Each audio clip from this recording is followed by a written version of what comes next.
25ৰ পিছত 50 পাব 10 পোৱাৰ পিছত 10,000 টকাটো আমি ভাল কৰি খৰচ কৰিলে চৰকাৰে আমাক 25,000 টকা দিব কিন্তু 10,000 পাবৰ কাৰণে ঘৰত 3টাতকৈ বেছি বাচ্চা থাকিব নালাগে যদি আকৌ 25,000 পোৱাৰ সময়ত 4টা বাচ্চা হৈ যায় তেতিয়া নাপাম ভালে এই মানুহখিনি আমি কেনেকৈ সকাহ দিব পাৰোঁ 1250 টকা অৰুণোদয় হ'ল বিনামূলীয়া চাউল হ'ল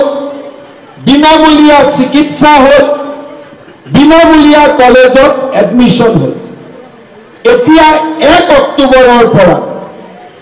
আমি ৰেচনৰ দোকানত দালি নিমখ আৰু চেনিও কম দামত দিয়া আৰম্ভ কৰিম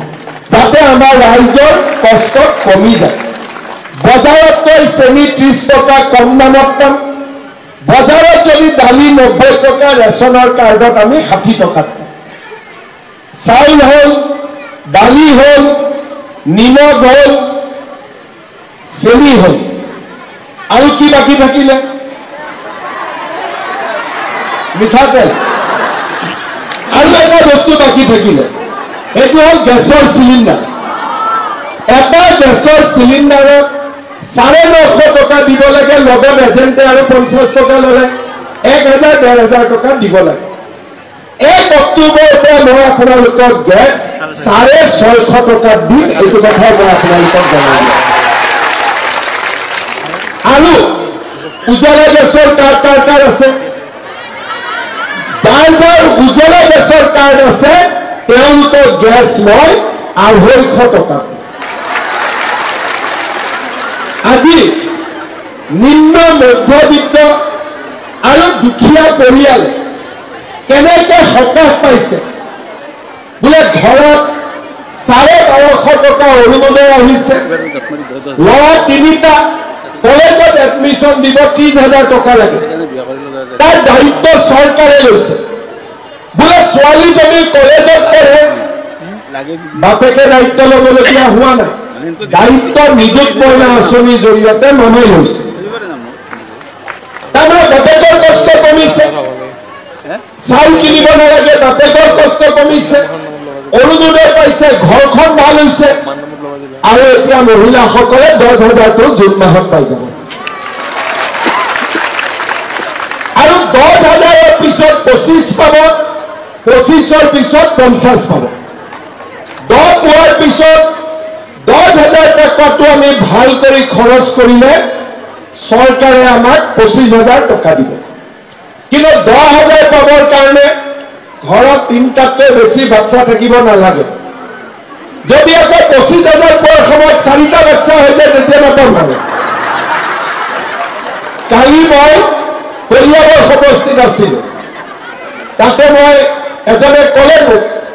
যদি মোৰ 2টা ছোৱালী হৈ যায় মই 2টা ছোৱালী যদি আৰু এবাৰ চেষ্টা কৰিবি আল্লাহ ল'ৰা দিয়ে যদি দিব বোলে তাৰপিছত মই বোলে তাৰপিছত তোক আল্লাহে ল'ৰা নিদিয়ে তই যিদৰে জন্ম নিদিয়ে তেওঁলোকৰ গাঁৱত 10-12টা জন্ম হৈ যায় এতিয়া মই মহিলাখিনিক সংগঠিত কৰি আছো যাতে 3টাতকৈ কোনেও জন্ম নিদিয়ে আগতে 8 বছৰ 9 বছৰ 12 বছৰ তাতে ছোৱালীক বিয়া দিছিল এতিয়া ছোৱালীক 16 বছৰৰ তলত বিয়া দিলে মই জেলত ভৰাই দিম সকলো জাগাতে অকল যে অৰুণোদয় কৰি আছো এইটো নহয় বাল্য বিবাহ বন্ধ কৰাৰ বাবে প্ৰতিগৰাকী ছোৱালীয়ে যাতে কলেজত পঢ়িব পাৰে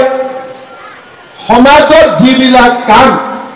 এজন মুখ্যমন্ত্ৰীয়ে কৰিব পাৰে বুলি কোনেও ভবা নাছিল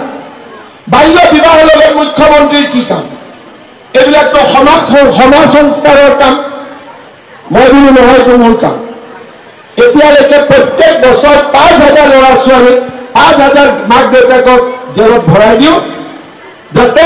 আল্লাহ নামত আৰু বাচ্চা জন্ম দিব নোৱাৰে এই কামবিলাক কোনে কৰিছে আজি বিজেপি চৰকাৰখনে সাহসেৰে কৰিব পাৰিছে কংগ্ৰেছৰ দিনত বোমা বিস্ফোৰণ আহিলে গুলিকাণ্ড আহিলে লগত গড় কেইটাকো মাৰি আছে আজি কাজিৰঙাত কোনেও গড় মাৰিব নোৱাৰে কাজিৰঙাত আজি কোন যায় বোলে নৰেন্দ্ৰ মোদী কাজিৰঙাত যায় এক নিশা থাকে, বোলে ৰাষ্ট্ৰপতি কাজিৰঙাত যায় এক নিশা থাকে, ভূটানৰ ৰজা যায় কাজিৰঙাত এক নিশা থাকে। আজি আমি অসমৰ পৰিৱেশ যোৱা 4টা বছৰৰ ভিতৰত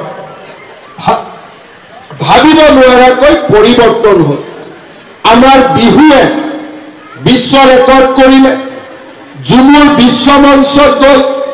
অসমীয়া ভাষা ধ্ৰুপদী ভাষাৰ মৰ্যাদা পালে। আজি চৰাইদেউ মৈদাম বিশ্ব ঐতিহ্য ক্ষেত্ৰ হ'ল। লাচিতৰ জন্ম জয়ন্তীত লাচিতৰ শৌৰ্য বীৰ্য পৃথিৱীৰ মানুহ পৰিচিত হ'ল। এই গোটেই কামবিলাক মাত্ৰ 4টা বছৰৰ ভিতৰত। কোনোবা ল'ৰা ছোৱালীয়ে চৰকাৰী কাম কৰে, দেউতাক মাকক নাচায়,